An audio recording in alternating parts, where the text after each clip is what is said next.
Good morning, everyone. Happy Wednesday. Can you believe we're nearly at Thursday and nearly at the weekend? It's so exciting. Welcome to the Lovin Dubai Daily Live, where we bring you all of the best trending stories that everyone in Dubai is talking about. How are you all doing? Stay tuned later. Actually, we're going live at the Lovin Show. We're talking to the very inspirational athlete Marcus Smith.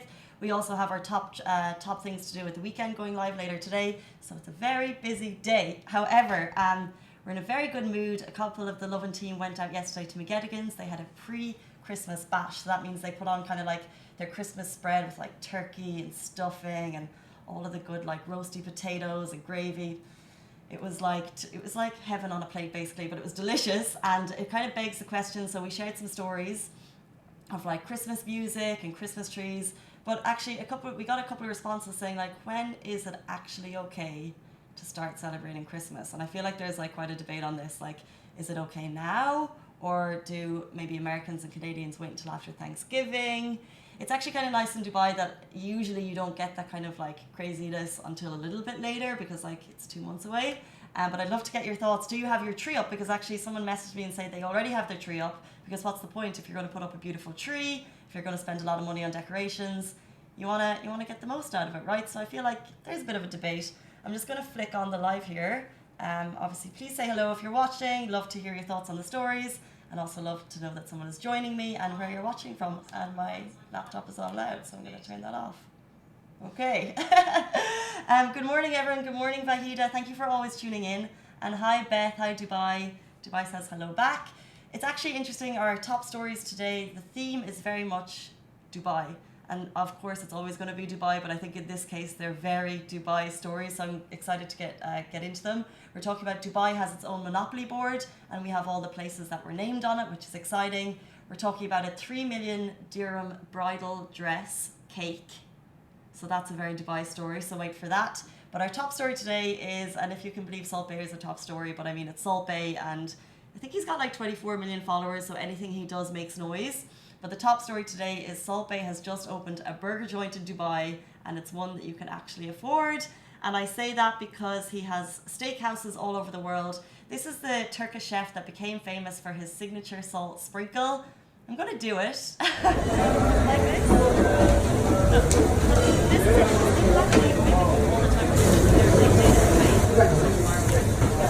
But actually, okay, I feel like that looks like a swan. Tomato. I haven't done tomato. I feel like that looks like a swan. Okay, he does it. But anyway,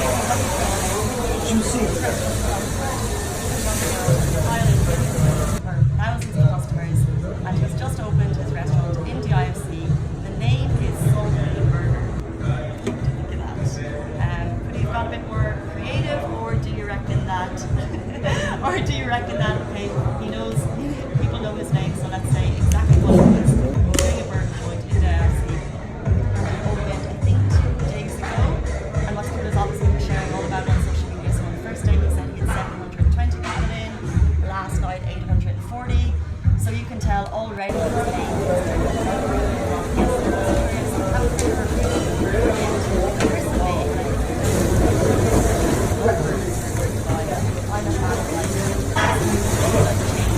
a fan of just like Shake Shack salt.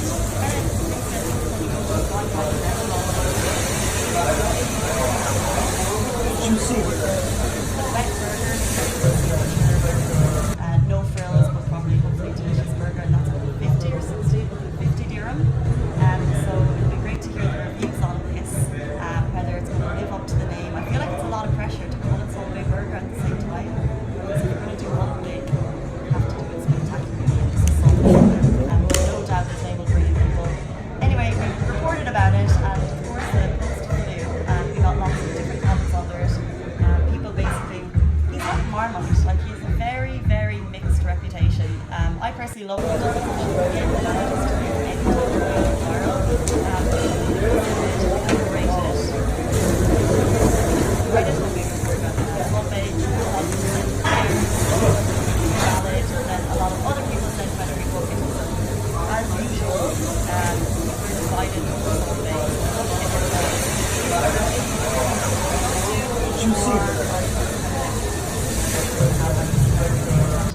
At the same time, he's a chef. He does it Finally, I will say that actually, and you can see him eating burgers beside me, he's doing that kind of whole crazy shake thing that a lot of restaurants do.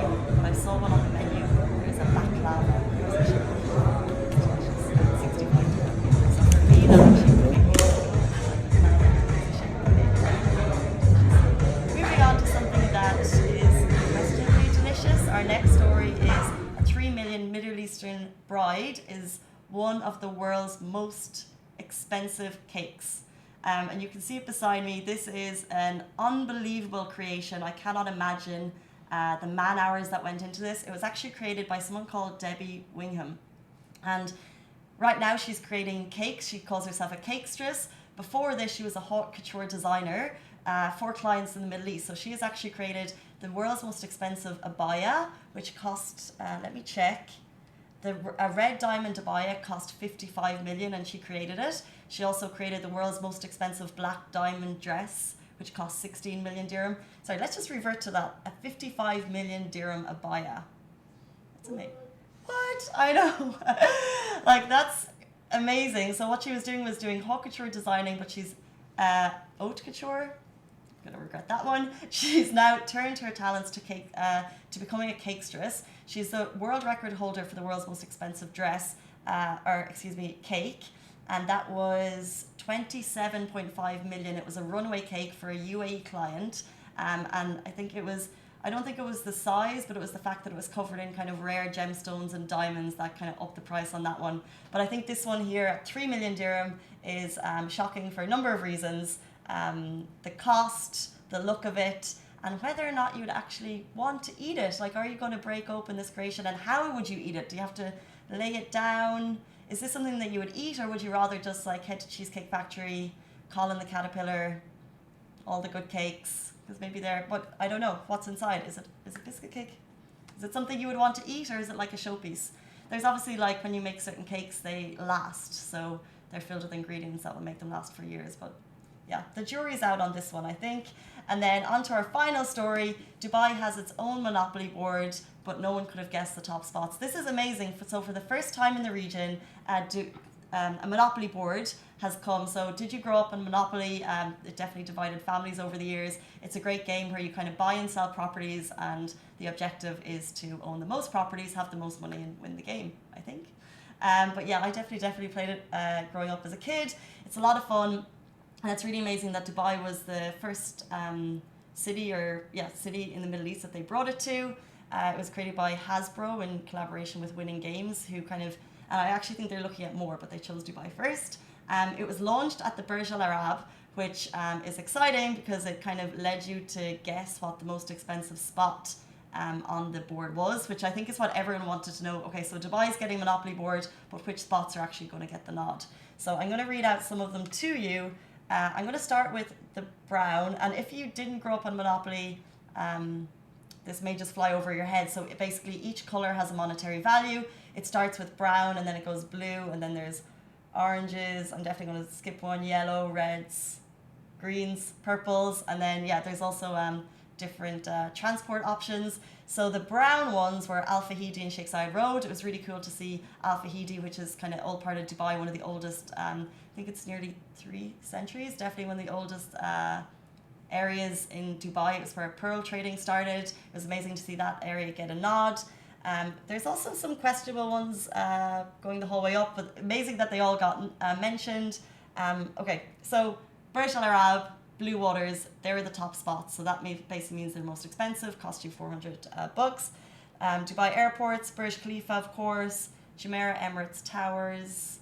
There's a school that got mentioned, which I thought was interesting. Nord Anglia International Dubai School, Dubai Opera, of course, Mall of the Emirates, Le Maire, a whole load of them. And really, really exciting. I'm definitely going to be playing this weekend. Coming up to Christmas, I feel like that's actually when we posted. A lot of people were saying, "Do you want to play the Dubai Monopoly board for Christmas?" It's definitely a family kind of friends get together kind of game. It'll take you 3 hours, and you'll have a lot of fun. And as far as I'm aware, it's available to buy now for 199 dirham on Amazon, which is cool. Which means you'll probably get it very, very quickly. Guys, those are our top stories, all Dubai themed, like I said. Tune in tomorrow, Thursday, final day of the week. How exciting, we're doing it at the weekend. Bye.